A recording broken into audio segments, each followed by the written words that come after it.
Start off by saying good morning, everyone. Good morning.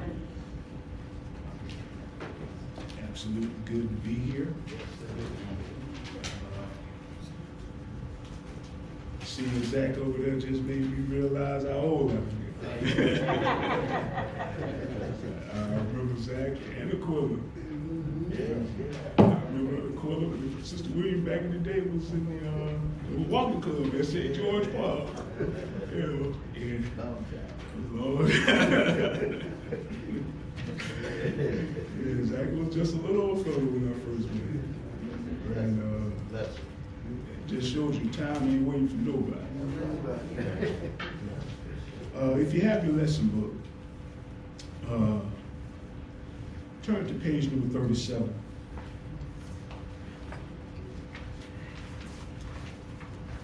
On page number 37, and if you don't have it, that's fine also. Page number 37 in that middle paragraph there where it says consequently. Consequently, God promises to minister seed from the Greek word epicho-egeo, and it means to supply, to furnish, to present. The word emphasizes the abundance of supply to those who sow. He will minister from the Greek word chorigio, bread for the eating, and multiply seed for the sowing, so that it might increase from the Greek word azano, which means to cause to grow. The fruits of their righteousness, far from their benevolence leading to one's own poverty, as might be the Corinthians' concern, benevolence will result in God's increasing one's blessing. Remember the principle: he that is faithful in that which is least is faithful also in much, and he that is unjust in the least is unjust also in much. As a result of God's blessing, the one sowing bountifully will be enriched in all bountifulness, from the Greek word apotis, openness of heart manifesting itself by benefactions, liberality. This will result in many thanksgiving unto God. In speaking of thanksgiving, Paul looks to the response of the Jerusalem saints upon receiving the gift, a goal to be accomplished by their gift, in addition to relieving the physical needs of the saints, is the producing of thanksgiving to God.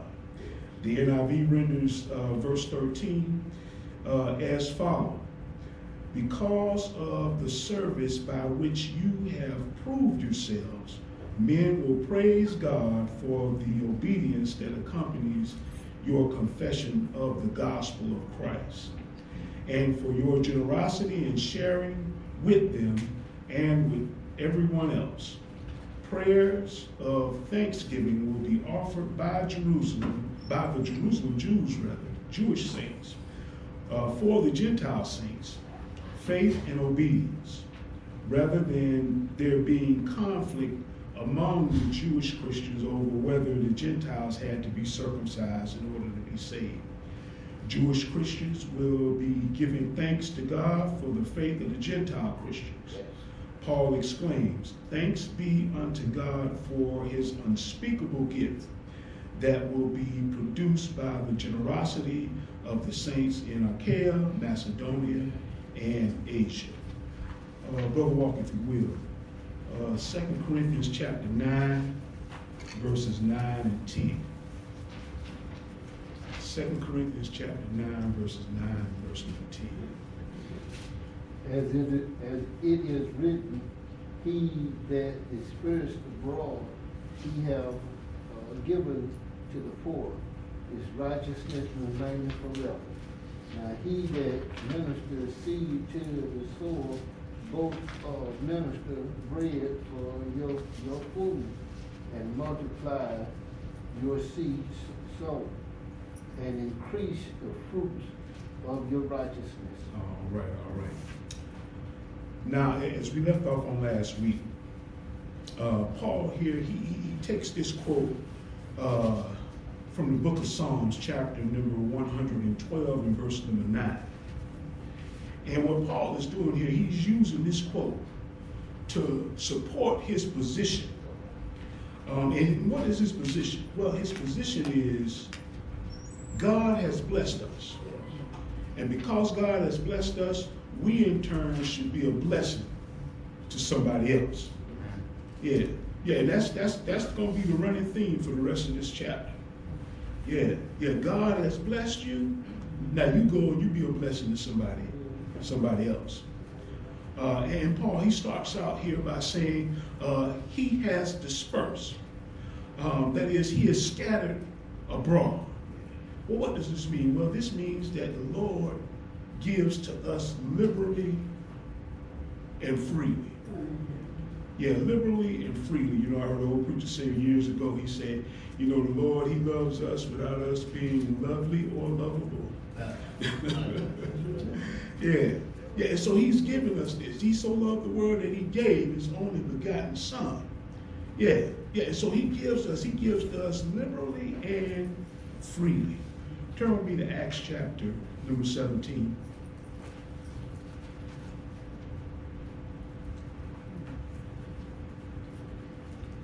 In Acts chapter 17, verse 25, it says here, neither is worship with men's hands as though he needed anything, seeing he giveth to all life, breath, all things. Yeah, let's go to Matthew chapter 5.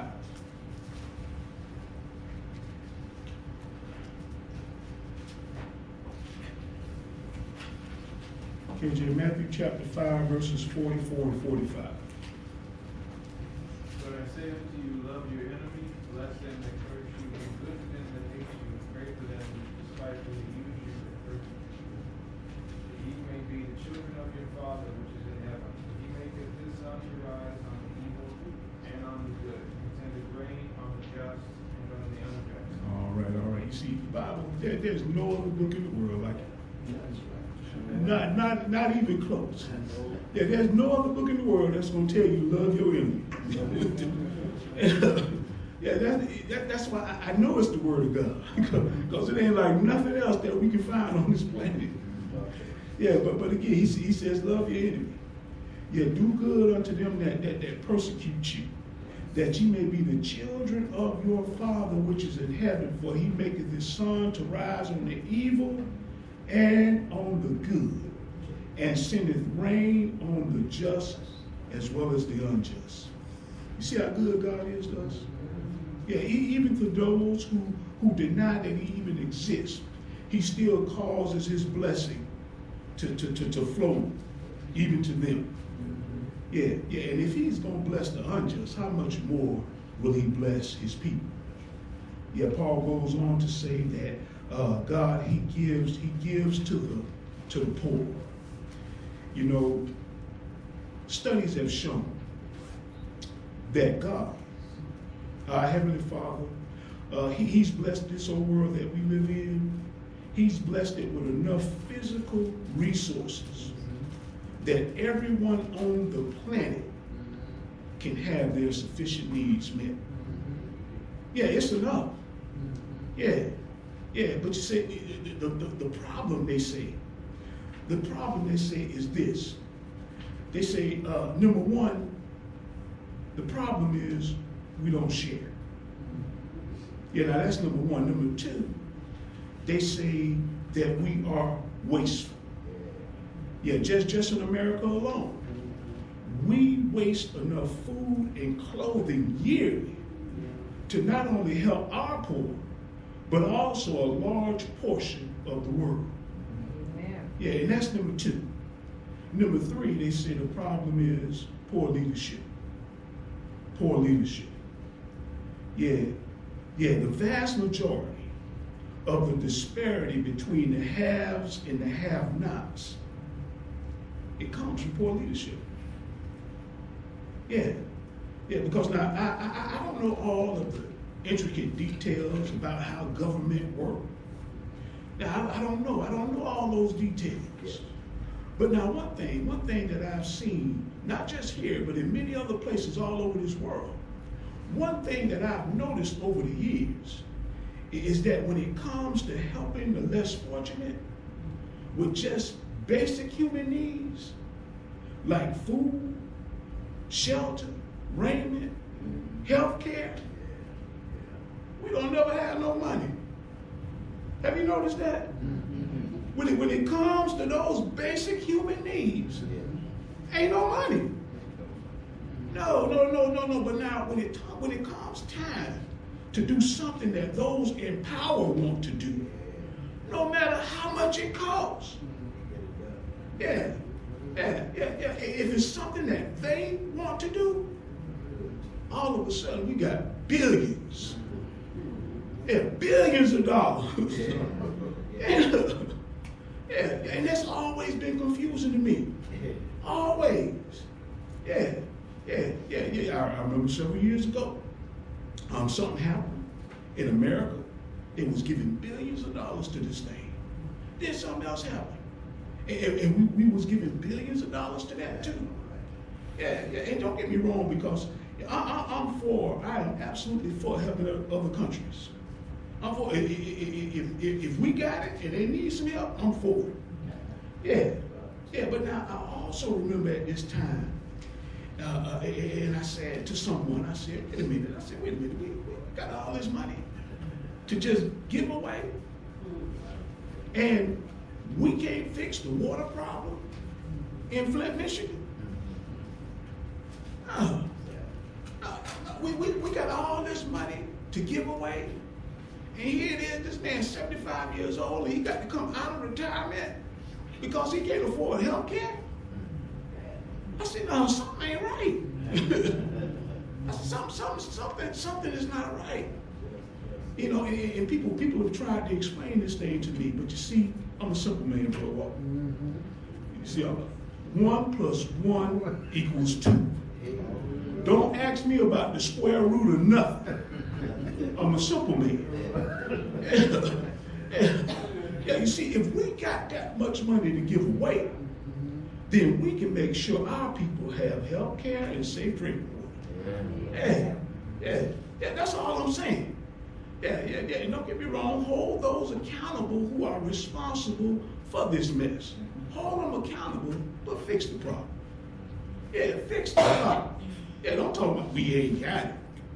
No, when it comes time to do something that you want to do, we got more money than, hey, you keep coming up with money. Yeah, and so again, fix the problem. Yeah, and again, don't get me wrong, because I know that the world's problems, they are bigger than what I can see. Yeah, I know that the world's problems, they are more complex than what my little mind can understand. My question is, does it have to be? Yeah, does it really have to be this different? Or is it something else going on behind the scenes that people like me just don't know about?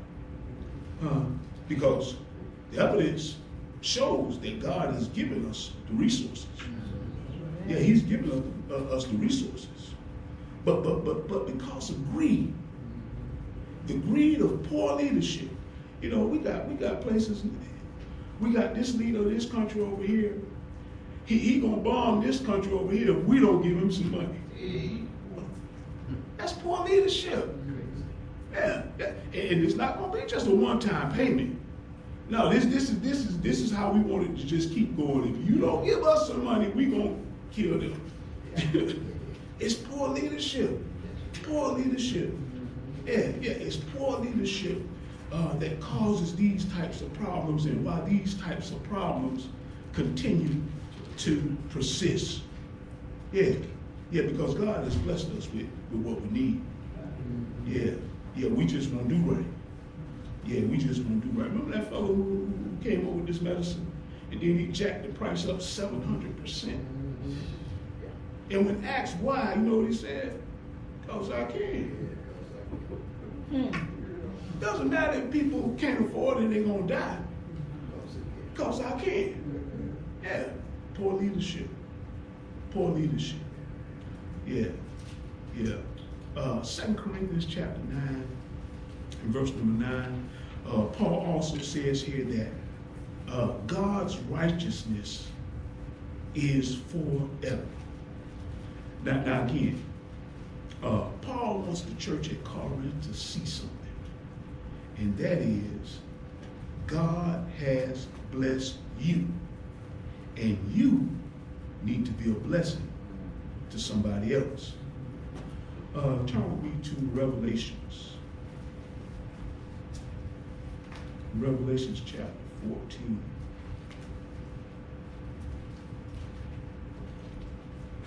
Brother Paul, Revelations chapter 14 and verse number 13.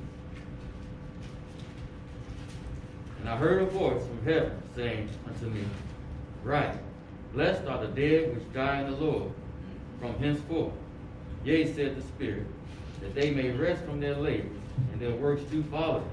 All right. Now, you see, this verse right here, in particularly the latter part of it, it says, Yea, said the Spirit, that they may rest from their labors, and their works do follow them. You see, many of us as Christians, as members of the body of Christ, many of us we don't seem to understand that our works that we do here, they are coming with us to the judgment. Yeah. Yeah, well, what does this mean? Well, this means that if you ain't doing nothing here, then nothing is what's going to follow you to the judgment. Yeah. Yeah, that's simply what it means. Yeah, if you ain't doing nothing here, then nothing is what's going to follow you to the judgment. Yeah, you see, if we understood this, then nobody would have to call you and beg you to come to church. No, nobody wouldn't have to beg you to give. No. You see, if we understood this, you know what we would do? We would make God a priority in our lives. Yeah, we'll make him a priority. Yeah, you know, I met a gentleman for the first time the other day, and as we was talking, the opportunity occurred, and so I invited him to church. Well, come to find out after we talked, somebody else from here had already offered him an invitation. Yeah, and you know what? That's wonderful. That's wonderful. Now whether he's gonna come or not, I don't know. Yeah, but what we gonna do is we just gonna keep doing the best that we can, and we'll let God give the increase. Yeah, we're not gonna worry about all that other stuff. No, we just gonna do the work that God has given us. We're gonna do it to the best of our ability. Yeah, and that's what's gonna follow us to the judgment. We just gonna do the best that we can. And not only that, but the example that we set here in this life by our works, the example that we set, this thing will last far longer in this world, long after we go. Yeah, you hear us, we always talk about Brother Nash, Brother Thomas, Brother Rucker, Brother White, all these. You know, it's because of their work, the work that they've done. Yeah, even though they've gone on, they left an impression on those of us who are still here, who knew them. Yeah, and that example will last far longer than they will. Yeah. These examples that we set today of good works like helping the poor and spreading the gospel, they will continue long past our lifespan here. Yeah, and after we're dead and gone, these things will continue on. Yeah, because what we'll do, we'll just keep passing it on to the next man. Passing on to the next man. You know, when our time is up, Zach and KJ The rest is their time now. You know, they'll pass it on to the next generation. You know, right on down the line. Yeah, because that's our work. Yeah, we do what we can do here while we got time to do it. I believe it was the Lord who said, "I must work while it is day. The night coming when no man can work." Death is coming to see all of us. Yeah, and so while we got life in this body, we need to dedicate our life to the Lord, because nobody's gonna live forever. This old body is not designed to do that. And so one of these days we're gonna leave here. And the Lord warns us over and over and over again. Our works are what's gonna follow us.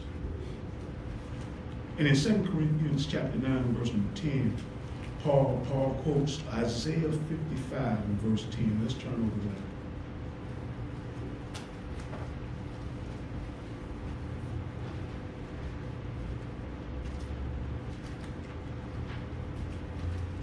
Brother Anthony Thomas. Isaiah 55 and verse number 10. For as the rain cometh down and the snow falls from heaven, and return not Thither. but water Mm-hmm. the earth and make it bring forth the bud, Mm-hmm. that it may give seed to the soil and bread to the eater. All right, thank you, Brother Thomas. You see, in this illustration, back then, with this farmer, as well as with us today, Paul, I believe, he wants us to realize and see who we all are really dependent on, and that's God. Yeah, we're all dependent on God. Yeah, because you see, it doesn't matter. It doesn't matter how hard the farmer works. If God doesn't send some rain, it'll all be for nothing. And even if God does send the rain, if he doesn't bless the farmer with the physical wherewithal, again, all of that rain will be of no benefit to the farmer because he was not physically able to plant his seed. And even if the farmer plants his seed and waters that seed, if God doesn't give the increase, that seed will never produce. Yeah, it'll never produce. No. And so what we as Christians must understand is that we need God. Yeah, we need God. Yeah, we need him on the front end, we need him on the back end, and we need him in the middle. Yeah, we need God. Yeah, you see, that's why Jesus tells us as his followers. Let's go to John chapter 15.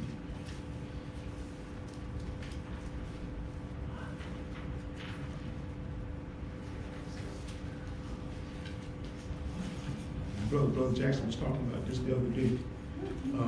John chapter 15 and verse number 5.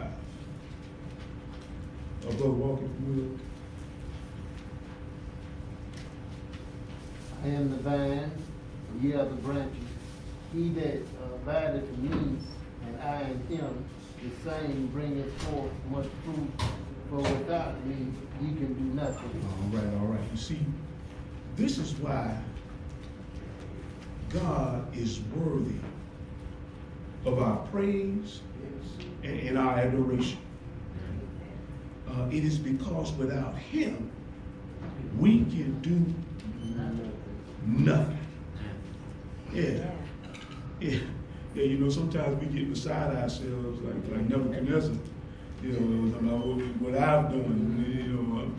No, without Jesus, we can do nothing. Yeah. Well, what does this mean? Well, this means that every little step that we take, in every little move that we make, we can give God the glory. Yeah. Every breath that we need to thank the Lord for his mercy. Yeah. Even the one lady who's an atheist, she doesn't even realize the mercy that God has given her. No, she don't even realize. She don't even realize that same breath that she's using to denounce God, that's his free gift to her. Yeah, that's his free gift to her.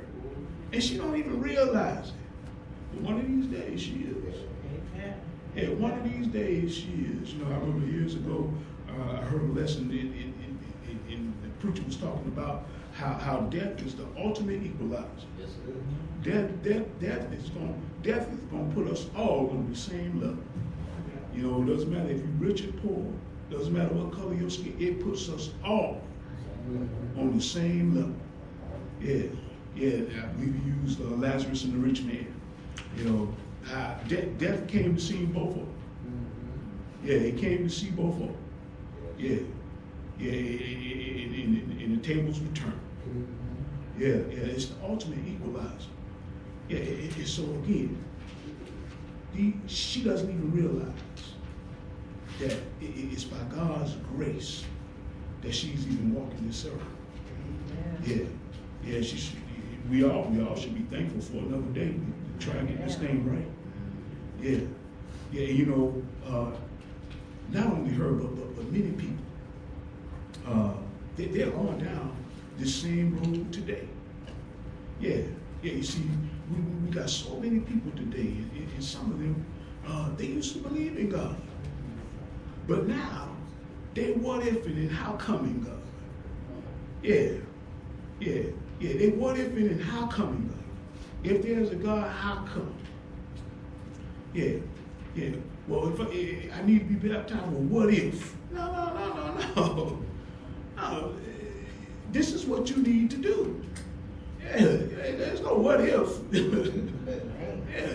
Yeah. My Bible tells me that Jesus says, he that believeth and is. It don't say what if. So I'm trying to get around it. Yeah, and so that's what they're doing nowadays.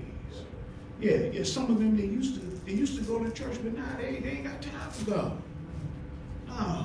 No, you see, they have forgotten who we are all really dependent on. And that's God. Yeah, that's God.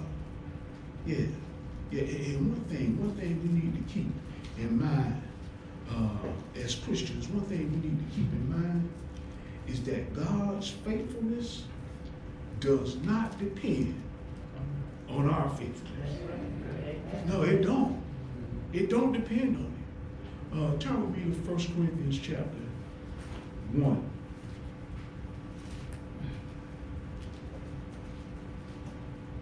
Brother Paul, 1 Corinthians chapter 1 and verse 9, and Brother James Thomas, 1 Corinthians chapter 10 and verse number 13.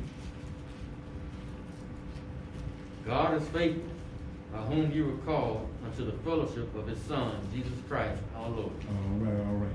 Brother James Thomas, 1 Corinthians 10, verse 13. There has no temptation taken you, but such as is common to man. Mm-hmm. But God is faithful, who will not suffer you to be tempted above that ye are able. Mm-hmm.